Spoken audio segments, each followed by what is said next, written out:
Agency in Motion Continuing Education Series. This is a series that's specifically designed for agents, advisors, producers, agency builders in the financial services industry. Today's video is all about helping you understand what your position is and also helping other people from the outside looking in that you're marketing to what your position is, how you help them. When people ask what you do, you're not an agent, you're not a salesperson. You help people get their money right. And that's a very, very important, needed, situation right now, because as we go forward, what you'll see is that past paradigms, past rules, they just don't work anymore. So your job is to help people, and everybody's in a financial fight for their future. And once you understand that and how you help people, it's very easy to become mission driven. And when you become mission driven, really getting dedicated to helping people, carve out a financial end destination they care about, the money's going to flow in for you. So like I said, there are, money rules of thumb that you need to know. However, when you're looking at the rules and how to explain those to people, the first thing they need to understand is that there's a paradigm shift going on. So we're not looking to the past to repeat the things people were doing in the past. We're looking into the future, helping to understand what the future is probably going to look like and how best to organize themselves with a plan of action and execution that's going to help them be successful in that new economy. Because, like I said, the old rules of money are not going to be able to hold up going forward. So we have to understand that. We have to clearly, concisely, and articulately convey that over to the other side so they understand the old rules don't work in the new paradigms. As the paradigm shifts, we have to understand, we have to teach the new rules of money. And the new rules of money are going to help people understand, there's a financial sickness in this country. If you don't believe me, just look around at the lack of financial literacy, the lack of understanding about how money works, and the fact that people make terrible financial decisions and mistakes every single day. That's backed up by statistics. So what you want to know is, if there's a sickness to something and you have the cure, you should be pretty confident going out in the open forum, in the open market, and talking about this. If you don't go out there and you don't meet these people and don't talk to them and don't help them get through this period of time and bring a cure to the financial sickness, either in their individual household plan, then they're gonna pay dearly for that. You have to understand there are going to be many solutions out there. You have to position yourself as the obvious solution. So you're not competing against other solutions. You're separating yourself and helping people understand how this is the way to go to get them what they want, because it could be the difference between how early or how late they continue to work or retire, the standard of living, are they able to retire with dignity? These are all things that have to be planned now, executed now, and going forward in order to develop what they want. You can't just drift into an unknown outcome and expect it to be anything worthwhile or desired. You are paving a financial path for somebody. You're a financial coach. You're an advisor. You're someone that can come, that someone else can come to, and you can legitimately bring solutions to their problems now, as well as solutions to unknown problems and roadblocks they're probably going to have in the future. People, when they come to you, they need to have goals. They need to have financial destinations, dreams that they're trying to work on. But we also need to know the other side. What are they worried about? Because through that outline of what they want and what they want to avoid, you get a good, clear understanding about your client. But then also, you can begin to take that checklist and that outline and enter in and usher in things that they weren't aware of that might be disruptive to their plan. We call them roadblocks, and we want to preemptively overcome these roadblocks and help clients understand that in this new paradigm shift going forward, as things have changed, if we're counting on Social Security, we're of a certain age, it's not going to be there in the present form. People are going to have to work longer. So not only does Social Security age get pushed out, but the qualified accounts, the 401ks, the IRAs, they get pushed out as well. So now people are in a cycle of kind of like the carrot in front of them. It's been extended. Now I can't hit Social Security till this age. Now I can't access my retirement funds until this age without prepayment penalties and fees. Retirement in the new paradigm is not an age, guys. It's just a financial condition. So people have to stop thinking of 65, 67. No, we want to leave those kind of ideas and thoughts behind in the old paradigm and understand retirement is what you make of it. It's a financial condition. And really, if you have passive income from assets that can cover your standard of living, which is X, whatever that is per month, we call that financial freedom. So everything that we do is driven by solving problems now, making sure we preemptively overcome future roadblocks that might happen, and then pave a way to get somebody to where they want to be. People neglect to understand there's changes ahead, and the fact that we're living longer, most of us are going to need long-term care. How many people have something in place that will pay for their long-term care?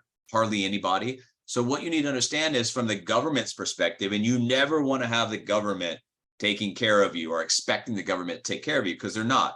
So only government assistance available for the very low income through Medicaid. So this is something they have to take care of themselves.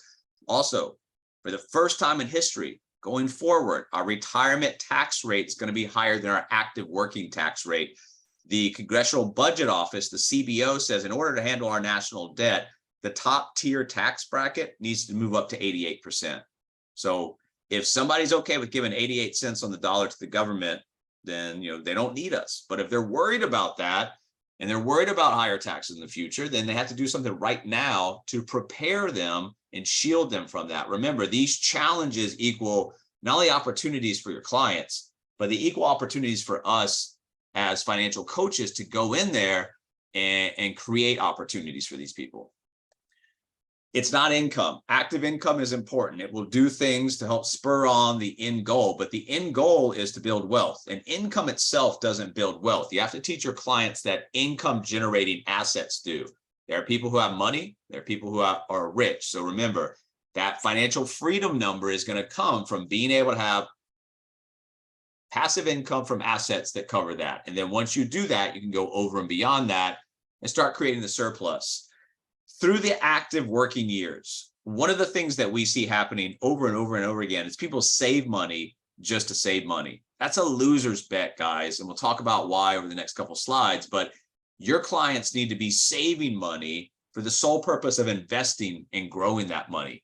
When you just save money, it erodes through inflation. So that purchasing power erodes over time. So we're sticking in a safety deposit box, we're sticking in a low yield savings account, we're losing money, over time. Also, if you're just saving money to save money and not saving money to invest money, it's the high cost of waiting. Remember, the compounding factor of money is one of the eighth wonders of the world, according to Einstein. Those people that understand it benefit from it greatly. Those people that do not understand it, they pay dearly from it. So people need to get into the habit of saving money to invest money and grow that money. Think about your money as an army. Every time you send it out, you want it coming back with, more people. It's supposed to recruit, just like, your partner side of your business. You go out there and actively try to look for, partners that would make a good fit. Your dollars are doing the same thing. They're going out, recruiting more dollars to come back in. And then as we do that, we need to understand how much are we going to give to the government, on a federal level, state level, whatever it is you're looking at. Taxes are going to be due. Taxes are going to be higher. The debt is out of hand. So once again, we explain to our clients, we can't do anything about the macro problem of the national debt, but I can do something for you specifically to help you shield yourself from as much future tax liability as possible. When you shield people from tax liability, what does that mean? That means more money doesn't go in the government's pocket, more money goes in your client's pocket. That increases the standard of living. That increases the likelihood we're going to retire with dignity. And that increases the likelihood that they'll be able to have a surplus and give back. Also, we've had a nice kind of market run lately. However, the market has serious cracks in it, and the market can get very volatile going forward. So does your client have, market risk? Does it have exposure to market downside? If so, then we need to understand that Warren Buffett has two rules for investing. Rule number one is don't lose money. Rule number two, don't forget rule number one. You can't continuously follow the herd and do the same thing the herd does with getting into the market, taking on market risk, making some money, having a correction, a crash, or a bear market, and then having to dig themselves back out of the hole. You actually don't make up that money. That's a common misconception. You don't make that money back. You just simply, that money's lost forever. You simply dig out of the hole, but this is new gain. So you're losing time and money, two very important factors in creating wealth. Remember, digging a hole and digging yourself out of the hole, when the hole gets, when the loss gets more, that hole gets deeper. And how you have to climb out of it gets more lengthy in terms of the time and how much money it's going to take. At an 8% loss, we all, barely, almost just a little bit over that to recover. But look at a 25% loss, 30% loss, 40% loss. At a 50% loss, you got to double, you got to get 100% gain just to get back to where you originally were. So that's something that your clients have to take into consideration. Are they just going to have the casino mentality with their money in their future and just roll the dice? Hey, I like going to Vegas too, but I don't gamble with my future. I gamble for entertainment. And that's a big, big difference. And then this is something that nobody has any control over. This doesn't happen very often, but your clients need to be aware. Are they okay with a 30, 40% loss if something like this happens? Maybe even more, depending on the market conditions. Black swan event is those things that are highly unlikely to happen, but when they do, they have severe consequences. In insurance, the protection block, as well as the accumulation block, it's about the risk, yes, but it's about the consequence of not having stuff in place if one of these things does happen. I mean, you guys remember 9/11, the market was closed for several days. When it opened back up, it was continuous losses day after day after day. So once again, is your client okay with a 30, 50% loss? If they're not, what are they doing to protect themselves from that? Money matters, guys. And whether people, fear money, like money, dislike money, it's all part of our lives. It's a very important tool that we need going forward that carves out the things that we want to do, versus if we don't have a plan of action, it doesn't allow us to go into other parts of our lives. If people, and this is, you don't get to choose here. You either learn how money works or you don't learn how money works. You don't get to choose just to not participate. If you don't learn how money works, you're going to spend the rest of your lives working for money. And guess what? Your body and your mind and your health doesn't always allow you to dictate when you stop working. That's another important factor people need to understand. Most people are concerned about money matters. They're stressed out about it, but few truly understand how money works. When people understand how money works and they have a plan of action that shows them with predictability how much time and how much money is it going to take to get to my end goals, all of this stress starts to alleviate and disappear. Money's a part of life. Whether people like it, don't like it, doesn't matter. We all are, in this money game. Money is choices, and money starts as a mental game. Once you understand how money works and can implement a plan of action and execute that plan that puts you at the head of the table instead of being some foot soldier for the bank, then that's when things start to happen. Financial wellness in the past, we talked about this before, was kind of like a nice to have item. Going forward, it is an integral part of well-being. If people don't get that slice of the pie correct, it has very negative ripple effects. Think about financial stress over here. If this piece of the pie is great, then it also bleeds into the other parts with a positive impact. If this piece of the pie right here is deficient, missing, in just total turmoil, it also bleeds over into the other aspects of wellness pie. However, it's going to have a huge negative impact. People that are financially stressed at work, from a productivity standpoint, if they're behind on the mortgage, they're not paying their bills, they're worried about the retirement, whatever it is that's causing them stress financially, is 24/7. So when they show up at work, they could have as much of a hit to productivity as like alcoholics and drug addicts. So this is a serious problem. This not only affects the person, it affects the people they work for, it affects the productivity of that particular business that they're employed by. Being a sucker is a choice. Not being a sucker is also a choice. So once again, it's their choice. They get to choose A or B. You don't get to just say, no response. If you do nothing, if you don't learn how money works, you will continue to be a sucker. And a sucker is an extremely terrible place to be in because everybody's taking advantage of you. This right here is a sucker's lifestyle. It's not a good lifestyle. It's a lifestyle full of stress, and it can be unraveled and rewound in their, to put them in a position of power but they have to understand what's going on. If they don't understand what's going on and they don't prepare to win, they're never going to win. Remember, preparation is a big part of getting to that end destination. We don't want to teach people just survive. So when you're telling people, hey, I help people get their money right, I help them not financially survive, but financially thrive, these are all things that would encourage the other side to continue to ask questions about what you do. First thing that we do is we change people's mindset around earning and spending. What does that mean? That means that we don't continue to let them be a foot soldier, indirectly working for the bank. We teach them the rules of the bank and how to implement them into their plan. Remember, you're either working for the bank or you're working like the bank. And when we say working for the bank, what we're talking about is understanding the money flow. And then once you understand the money flow and how a bank understands the ebb and flow of money, how they take advantage of the flow of money, how they take advantage of their clients, both in the debt servicing as well as sweeping the accounts every day, using their money, then we just reverse that cycle and we become the bank. Because once we understand that the bank is always in the most profitable position and the consumer or the client of the bank is always in the position to take advantage, to be taken advantage of, then we start to understand how to unwind this. Because you cannot do anything worthwhile with this big boulder and shackle. You have to be able to break that shackle. You have to be able to remove yourself from the bondage of debt, because debt itself, the bad debt that we look at, I'm not talking about all debt. There's some good debt that we get paid to hold it, but I'm talking about most of the people. They come to us, they don't really understand what's going on with their finances. Why is that?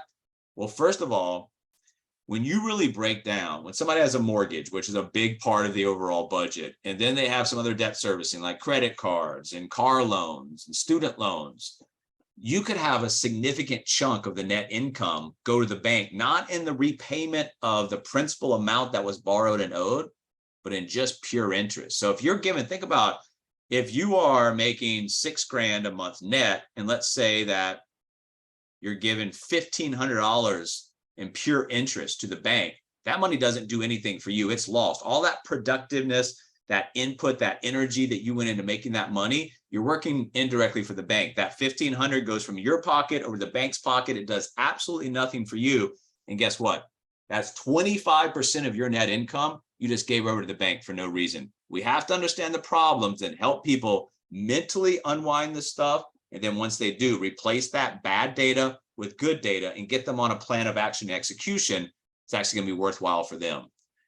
Arbitrage is something that, is a bank's model has arbitrage, and your client's model should have arbitrage. Anytime they have an opportunity to take on arbitrage, to create assets from things like debt payments, they should, because simultaneously, once again, when you understand the money flow, putting ourselves in a position where we are always the one taking advantage of these rules of the bank versus being in a position where we just leave ourselves out where the bank can take advantage of us. The math of everything is what we do. We're not waving wands over here. We are just putting everything into a position where math is everything.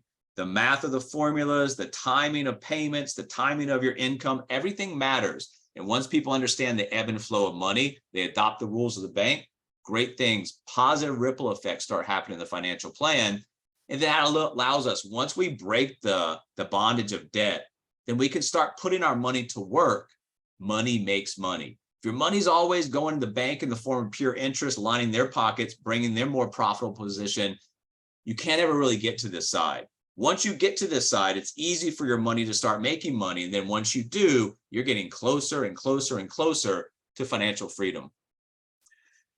We have to make sure that the clients that we're talking to, like I was just saying, you have to replace all of this junk, all of this incorrect, bad information they've been fed throughout their life. And you have to unwind that and replace that bad data with good data to help them understand what they need to do. Because once they understand what they need to do, it's a lot easier for them to implement that versus you can't skip this step. You can't just go to somebody with a plan of action without helping them understand, how do we get here? How is this advantageous for me? And if I don't do this, what is the alternative route that I'm going right now? Your clients need to understand the risk and rewards of what they do. everything should be looked at in a position of risk and reward. And when you start looking at that, what's the risk of sending 25 to 40% of my net income to the bank in the form of pure interest over the next 10, 15, 20 years? That's a huge risk. That's going to cost me a lot of retirement income, cost me a lot of missed opportunities during that time. And then they need to stay focused. Once we have a plan of action in place, people can't drift. And that's where things like technology come into play. Technology doing the hard work, the hard calculations, allows our clients to stay focused on what they need to, which is the strategy, not all the intricate, calculations. Technology handles that. They stay focused on the strategy and the vision. It's going to keep them motivated.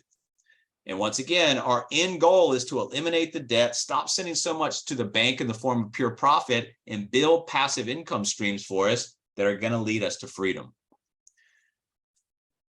Remember, your clients need to understand that those passive income streams come from one thing and one thing only. That's a cash flow asset.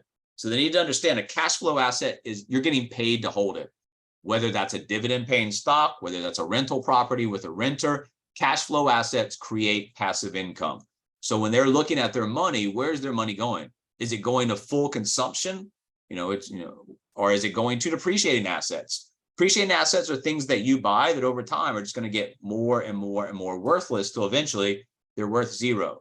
So between consumption and depreciating assets, I think those are pretty, easy to understand. On the top line, this is where people get confused. They think appreciating assets are going to lead them to freedom. Appreciating assets are nothing more than a bet.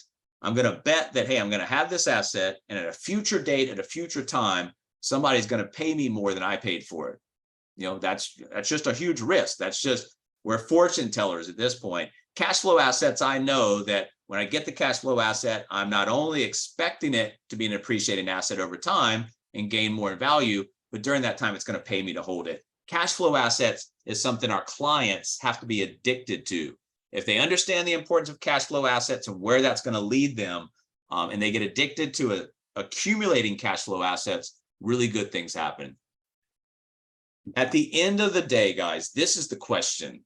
And once again, we talked about this earlier. This isn't always someone's choice. Their mind can go, their body can go, their health can, cause them not to be able to continue to work. But overall, let's say they did live a healthy, long life, and they could work for a period of time.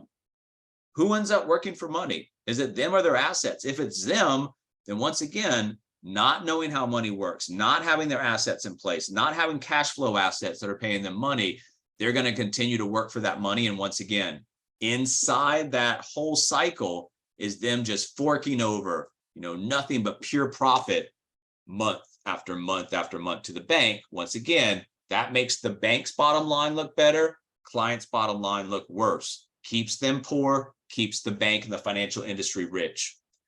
Agency in motion, building, operating, and managing agencies in the 21st century.